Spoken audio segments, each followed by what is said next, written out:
নমস্কার বন্ধুরা, শ্রেয়সীর রান্নাঘরে আপনাদের স্বাগত জানাই। আজ আমি বানাচ্ছি নিরামিষ পটলের একটা রেসিপি। খুব সহজ এবং ঝটপট তৈরি হয়ে যায়। তো চলুন বন্ধুরা দেখে নিই রেসিপিটা। আমি এখানে 6 থেকে 7টা পটল ঠিক এইভাবে দুদিকে কেটে নিয়েছি। কেটে নিয়ে নুন আর হলুদ একটু মাখিয়ে নেব।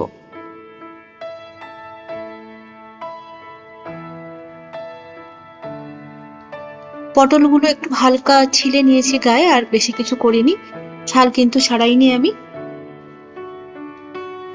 এবারে কড়াইতে সর্ষের তেল বা সাদা তেলও আপনারা ইউজ করতে পারেন, দিয়ে আমি পটলগুলো একে একে ভেজে নেব।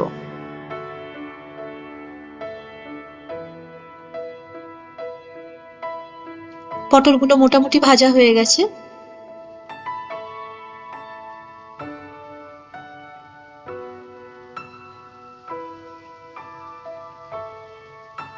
এরপর আমি 2টো কাঁচা লঙ্কা এবং সামান্য হাফ চামচ মতো কালো জিরে ফোড়ন দেব।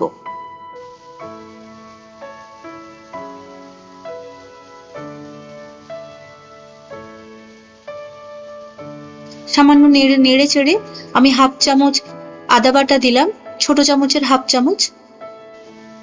চামচ জিরে বাটা দিলাম, আর হাফ চামচ কাঁচা লঙ্কা বাটা দিলাম, দিয়ে কিছুক্ষণ কষে নেব। দেখুন মশলার পরিমাণটা খুবই সামান্য দিয়েছি। এরপর হাফ চামচ মতো ধনে গুঁড়ো দিয়ে দিলাম, দিয়ে ভালো করে কষিয়ে নেব মশলাটা। এরপর আমি 50 গ্রাম দই এখানে দিয়ে দিলাম। দইটা যখন দেবেন গ্যাসের ফ্লেমটা যেন একদম লোতে থাকে, না হলে দইটা কেটে যাবে।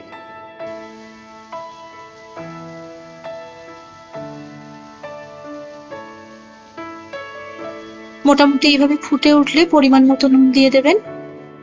সামান্য চিনি দিয়েছি, হাফ চামচ গরম মশলা গুঁড়ো দিলাম। এখানে আমি 3 চামচ গুঁড়ো দুধ নিয়েছি, যেটাকে সামান্য গরম জলে একটু দিয়ে এইভাবে দিয়ে দেব।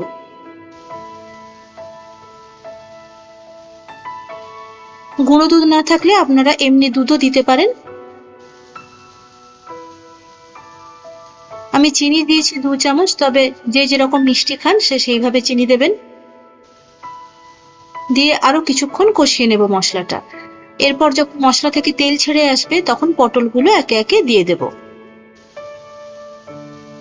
রান্নাটা খুব তাড়াতাড়ি হয়ে যায়, সামান্য কটা উপকরণ, কিন্তু খেতে খুব সুন্দর হয়।